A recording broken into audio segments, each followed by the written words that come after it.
لا الہ الا اللہ محمد رسول السلام علیکم ورحمۃ اللہ وبرکاتہ۔ اعوذ باللہ السمیع العلیم من الشیطان الرجیم، بسم اللہ الرحمن الرحیم، ان الحمد للہ وکفی والصلاة والسلام علی رسولہ المصطفیٰ وعلی عبادہ الذین ارتضی ومن بہداہ مہتدی وبعد۔ آج ہم امام مالک رحمہ اللہ کے حالات زندگی کو مختصراً دیکھیں گے۔ آپ کا پورا نام مالک ابن انس ابن مالک ابن ابی عامر الاصبہی تھا۔ آپ کی کنیت ابو عبداللہ تھی۔ آپ 93 AH میں مدینہ میں پیدا ہوئے اور آپ کے دادا کا شمار کبار تابعین میں سے ہوتا ہے۔ انہوں نے عمر، عثمان، علی، عائشہ اور طلحہ رضی اللہ عنہم اجمعین سے تعلیم حاصل کی۔ وہ عثمان رضی اللہ عنہ کے دور میں ان لوگوں میں بھی شامل تھے جنہوں نے مصحف کو مرتب کیا، اور ان میں بھی جنہوں نے عثمان رضی اللہ عنہ کو ان کی شہادت کے بعد غسل دیا۔ امام مالک رحمہ اللہ کے والدین یمنی تھے۔ امام الذہبی رحمہ اللہ نے آپ کے والد انس کے حوالے سے لکھا ہے، کان اباہ یصنع النبال، آپ کے والد تیر بنایا کرتے تھے اور امام مالک نے بھی بچپن سے ہی اس کام کو سیکھ لیا تھا۔ آپ کی والدہ کا نام عالیہ بنت شریک الازدیہ تھا۔ آپ کا پورا گھرانہ ہی علماء کا گھرانہ تھا۔ آپ کے چچا ابو سہیل رحمہ اللہ امام الزہری کے استاد تھے، اور آپ کے بڑے بھائی النضر بھی ایک اسکالر تھے۔ صرف امام مالک ہی ایسے تھے جنہیں دینی تعلیم حاصل کرنے کا بالکل بھی شوق نہیں تھا، بلکہ انہیں سنگر بننے کا شوق تھا۔ وہ پڑھائی پر دھیان نہ دیتے اور ہر وقت کبوتروں سے کھیلتے رہتے۔ آپ کی امی نے امام مالک کو 2 سال کے لیے امام ربیعۃ الرئی کے پاس بھی بھیجا تاکہ آپ ان سے ادب یعنی مینرزم سیکھیں، مگر پھر بھی آپ ویسے ہی رہے۔ آپ کانوں میں ایئرنگز پہنتے اور پورا دن گانا گانے کی پریکٹس کرتے رہتے۔ ایک دن آپ کے والد نے اپنے دونوں بیٹوں النضر اور مالک سے ایک سوال پوچھا۔ النضر نے درست جواب بتایا جبکہ مالک رحمہ اللہ نے غلط۔ اس پر آپ کے والد نے کہا، الحت کل حمام عن طلب العلم، تمہیں کبوتروں نے اتنا بزی کر دیا کہ تم علم حاصل نہ کر سکے۔ امام مالک فرماتے ہیں، یہ سن کر مجھے بہت غصہ آیا اور میں نے انہیں غلط ثابت کرنے کی ٹھان لی۔ یہاں سے آپ کی زندگی کے بہترین فیز کا آغاز ہوا۔ آپ نے سب سے پہلے صرف امام عبداللہ ابن یزید ابن ہرمز رحمہ اللہ سے 7 سال تک علم حاصل کیا۔ وہ ایک نابینا شخص تھے اور مسجد نبوی کے امام تھے۔ پھر اگلے 5 سال آپ نے ان کے ساتھ ساتھ دیگر علماء کے پاس بھی جا کر علم حاصل کیا، جن میں سعید ابن المسیب، نافع، الزہری، جعفر الصادق، محمد ابن المنکدر اور عامر ابن عبداللہ ابن الزبیر رحمہم اللہ جمیعاً شامل ہیں۔ آپ نے عمرہ بنت عبد الرحمن سے بھی علم حاصل کیا، جو سیدہ عائشہ اور ام سلمہ رضی اللہ عنہما کی اسٹوڈنٹ تھیں۔ آپ نے تب تک فتویٰ دینا شروع نہ کیا جب تک آپ کے مشائخ میں سے 70 علماء نے اس کی اجازت نہ دے دی۔ جہاں تک آپ کے حلیے کی بات ہے تو آپ سنہرے بالوں والے اور نیلی آنکھوں والے تھے۔ دراز قد کے مالک تھے۔ آپ کی رنگت بھی نہایت سفید تھی۔ اپنی تمام عمر آپ بہت خوبصورت دکھائی دیتے تھے۔ آپ ایکسپینسو اور نرم و ملائم کپڑے پہنتے جو زیادہ تر سفید رنگ کے ہوتے تھے۔ مشک اور اس کی جیسی دوسری خوشبوؤں کا استعمال کرتے۔ بشر ابن الحارث رحمہ اللہ نے کہا، امام مالک ایک بادشاہ کی طرح لگتے تھے۔ آپ کے پاس ایک ہیڈ کورنگ تھی جو 500 دینار کی تھی، یعنی 500 گولڈ کوائنز کی۔ آپ کہا کرتے تھے، if you dress in a dignified manner it will remind you to remain dignified۔ اگر آپ عزت دار لباس پہنیں گے تو آپ کو عزت دار رہنا بھی یاد دلاتا رہے گا۔ آپ کا گھر بھی بہت اچھے طرز کا تھا اور اس میں بہترین فرنیچر موجود تھا۔ امام مالک رحمہ اللہ کے کئی شاگرد تھے، جن میں سے امام الشافعی اور یحییٰ ابن یحییٰ اللیثی رحمہم اللہ زیادہ مشہور ہیں۔ آپ کی فیمیل اسٹوڈنٹس بھی تھیں، جن میں سب سے قابل آپ کی اپنی ہی بیٹی فاطمہ رحمہ اللہ تھیں، جنہوں نے نہ صرف قرآن بلکہ آپ کی حدیث کی کتاب الموطا کو بھی حفظ کر رکھا تھا۔ آپ کی غیر موجودگی میں وہ دروازے کے پیچھے سے اسٹوڈنٹ سے احادیث بھی سنا کرتی تھیں اور فتوے بھی دیا کرتی تھیں۔ امام مالک رحمہ اللہ نیک اعمال کو اس حد تک چھپایا کرتے کہ آپ ایک سافٹ رگ پر نماز پڑھتے تاکہ آپ کی پیشانی پر سجدے کا نشان دیکھ کر کوئی یہ نہ کہہ سکے کہ آپ بہت عبادت گزار ہیں۔ اسی لیے آپ کی قیام اللیل کے بارے میں بھی ہمیں اتنی معلومات حاصل نہیں۔ آپ اکثر فرمایا کرتے، من احب ان یفتح له فرجة فی قلبہ وینجو من غمرات الموت واحوال یوم القیامہ فلیکن فی عملہ فی السر اکثر منہ فی العلانیہ۔ جو شخص چاہتا ہے کہ اس کا دل کھول دیا جائے یعنی ہدایت کے لیے، اور وہ موت کی سختیوں اور قیامت کے دن کی ہولناکیوں سے بچ جائے، تو اسے چاہیے کہ جتنے نیک اعمال وہ اعلانیہ طور پر کرتا ہے اس سے زیادہ نیک اعمال وہ چھپا کر کیا کرے۔ آپ سنت نبوی سے بے پناہ محبت کرتے تھے۔ یہی وجہ ہے کہ ہر حدیث کی گیدرنگ سے پہلے آپ غسل کرتے، بہترین کپڑے پہنتے، امامہ پہنتے، بخور یعنی انسینس جلاتے اور پھر حدیث بیان کرتے۔ آپ یہی پروسیس دہراتے تھے، خواہ کوئی آپ کے گھر ہی آپ سے حدیث پوچھنے کیوں نہ آ جائے۔ ابن عساکر رحمہ اللہ نے اپنی کتاب تاریخ دمشق میں لکھا ہے کہ امام مالک فرمایا کرتے، السنۃ سفینۃ نوح من رکبها نجا ومن تخلف عنها غرقا۔ سنت نوح علیہ السلام کی کشتی کی مانند ہے، جو اس پر سوار ہو گیا اس نے نجات حاصل کر لی اور جو پیچھے رہ گیا وہ غرق ہو گیا۔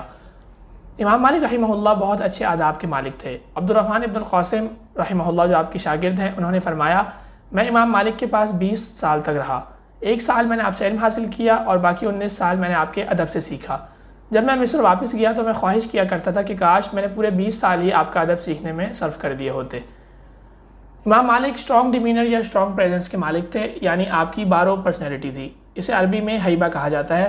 اسی وجہ سے آپ سیریس تو ضرور تھے مگر مغرور بالکل نہ تھے۔ ایک مرتبہ جب آپ مسجد نبوی میں اپنے حدیث کے حلقے کے لیے جا رہے تھے تو آپ نے مسجد کے باہر ایک شرابی کو دیکھا۔ اس کے منہ سے جھاگ نکل رہی تھی اور وہ اونچی آواز سے اللہ تعالیٰ کا نام پکار رہا تھا۔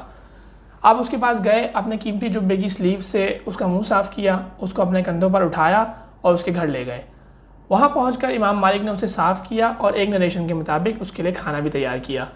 اس دن آپ نے حلقہ نہ لیا اور رات کو جب آپ سو رہے تھے تو آپ نے خواب میں کسی کو یہ پکارتے ہوئے سنا، انا طہرناک کما طہرت اخاک، بے شک ہم نے تمہیں ویسے ہی پاک کر دیا ہے جس طرح تم نے اپنے بھائی کو پاک کیا۔ اللہ اکبر۔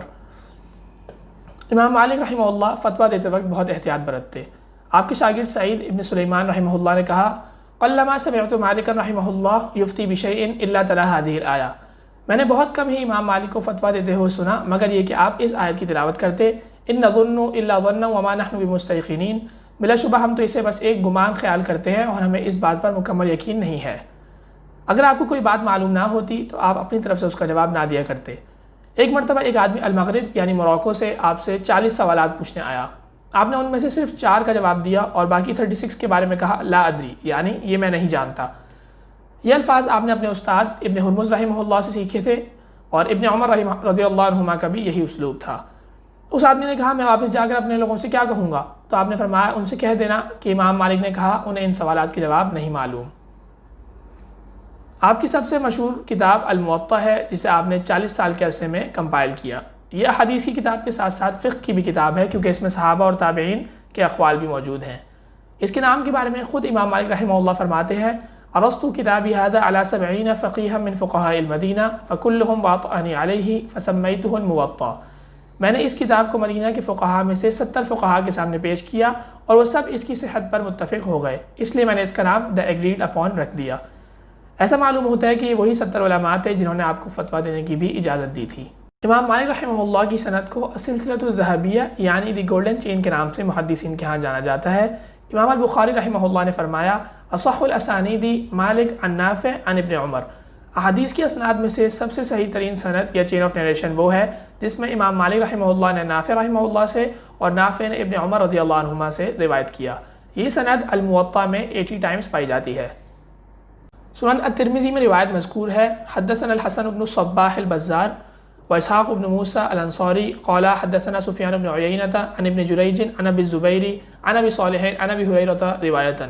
امام الترمذی رحمہ اللہ نے پوری سند یا چین آف نریٹرز بیان کرنے کے بعد فرمایا، ابو ہریرہ رضی اللہ عنہ سے روایت ہے، رسول اللہ صلی اللہ علیہ وسلم نے فرمایا، یوشک ان یضرب الناس اکباد الابل یطلبون العلم فلا یجدون احدا اعلم من عالم المدینہ، ان قریب ایسا وقت آئے گا کہ لوگ علم کی تلاش میں کثرت سے لمبے لمبے سفر طے کریں گے لیکن کہیں بھی انہیں مدینہ کے عالم سے بڑھ کر کوئی عالم نہیں ملے گا۔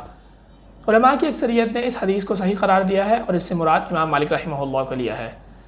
آپ کے زمانے ہی میں لوگوں میں یہ بات مشہور تھی، لا یفتح و مالک فی المدینہ، کسی شخص سے بھی فتویٰ نہ لیا جائے جب تک امام مالک رحمہ اللہ مدینہ میں موجود ہیں۔ جب آپ امام الزہری رحمہ اللہ کے پاس ایز اے اسٹوڈنٹ جاتے تھے تو انہوں نے اسی وقت آپ کو مخاطب کر کے کہہ دیا تھا، انت من اوعیۃ العلم، تم علم کے برتنوں میں سے ایک برتن ہو، a vessel of knowledge he was۔ عبداللہ ابن مبارک رحمہ اللہ نے آپ کے بارے میں فرمایا، وَأَمَّا مَالِكْ فَرَأَيْتُهُ مِنَ الْخَاشِعِينَ، اور جہاں تک امام مالک رحمہ اللہ کی بات ہے تو میں نے انہیں اللہ تعالیٰ سے ڈرنے والوں میں سے دیکھا۔ امام الشافعی رحمہ اللہ نے فرمایا، أَتَقَرَّبُ إِلَى اللَّهِ بِحُبِّي لِمَالِكْ، میں اللہ تعالیٰ کے ہاں امام مالک رحمہ اللہ سے محبت کرنے کے ذریعے قرب حاصل کرتا ہوں۔ امام مالک رحمہ اللہ حج و عمرے کے علاوہ کسی اور غرض سے کبھی مدینہ سے باہر نہ نکلے۔ اس کی سب سے اہم وجہ رسول اللہ صلی اللہ علیہ وسلم کی یہ حدیث تھی، من استطاع ان يموت بالمدینہ فلیمت بہا فانی اشفع لمن يموت بہا، جو مدینہ میں مر سکتا ہو تو اسے چاہیے کہ وہیں مرے کیونکہ جو وہاں مرے گا میں اس کے حق میں سفارش کروں گا، رواہ الترمذی۔ اس کے علاوہ ایک وجہ یہ بھی تھی کہ امام مالک رحمہ اللہ پولیٹیکل افیئرز یا سیاسی معاملات سے دور رہنا چاہتے تھے اور ایسے معاملات زیادہ تر عراق میں ہوتے تھے، مگر جب مدینہ میں محمد النفس الزکیہ نامی ایک آدمی نے عباسی خلیفہ ابو جعفر المنصور کے خلاف خروج کیا تو آپ کو چاروں ناچار اپنی رائے دینی پڑی۔ آپ نے کہا کہ چونکہ ہم سے یہ اوتھ آف ایلیجینس یا بیعت جبرن لی گئی ہے اس لیے ایسی بیعت فسخ شدہ ہے۔ یہ 145 AH کی بات ہے جب آپ 52 سال کے تھے۔ اس پر آپ کو مدینہ کے گورنر جعفر ابن سلیمان نے اتنا مارا کہ آپ کے کندھوں کے جوڑ ہل گئے۔ آپ کی توہین کرنے کے لیے آپ کی داڑھی کو بھی شیو کر دیا گیا۔ یہ تذلیل دیکھتے ہوئے لوگ حکومت کے اگینسٹ ہو گئے اور صورتحال خطرناک پیدا ہونے کی وجہ سے امام مالک رحمہ اللہ کو بالآخر چھوڑ دیا گیا۔ ائمہ اربعہ میں سے امام مالک رحمہ اللہ نے سب سے زیادہ عمر پائی۔ آپ کا 14 ربیع الاول کو 179 AH میں 86 سال کی عمر میں انتقال ہوا۔ آپ کو بقیع الغرقد کے قبرستان میں اپنے استاد نافع رحمہ اللہ کے بالکل ساتھ دفن کیا گیا۔ آپ کا مذہب نارتھ افریقہ اور اندلس میں پھیلا۔ اندلس ماڈرن ڈے اسپین اور پورچوگل کے ممالک ہیں۔ حجاز کے کچھ علاقوں میں بھی آپ کا اسکول آف تھاٹ پایا جاتا ہے۔ مشہور مالکی علماء میں امام ابن عبد البر، ابن العربی، قاضی عیاض اور امام القرطبی رحمہم اللہ جمیعاً شامل ہیں۔ مالکی مذہب پر جو کتاب ان ایبسولوٹ ماسٹر پیس کا درجہ رکھتی ہے وہ ہے الذخیرہ یعنی دی ہڈن ٹریجر، جسے امام القرافی رحمہ اللہ نے لکھا ہے۔ انہوں نے اپنے دور میں موجود مالکی فقہ پر لکھی ہوئی ہر کتاب کا اس میں خلاصہ بیان کر دیا ہے۔ اللہ تعالیٰ سے دعا ہے کہ وہ امام مالک پر رحم کریں، انہیں ان کی کوششوں کا بہترین اجر دیں اور ہمیں اور انہیں جنت کے اعلیٰ ترین درجات میں رسول اللہ صلی اللہ علیہ وسلم کے ساتھ ملا دیں۔ اللہم ارنا الحق حقا وارزقنا اتباعہ وارنا الباطل باطلا وارزقنا اجتنابہ، اللہم آمین۔ جزاکم اللہ خیراً، والسلام علیکم ورحمۃ اللہ وبرکاتہ۔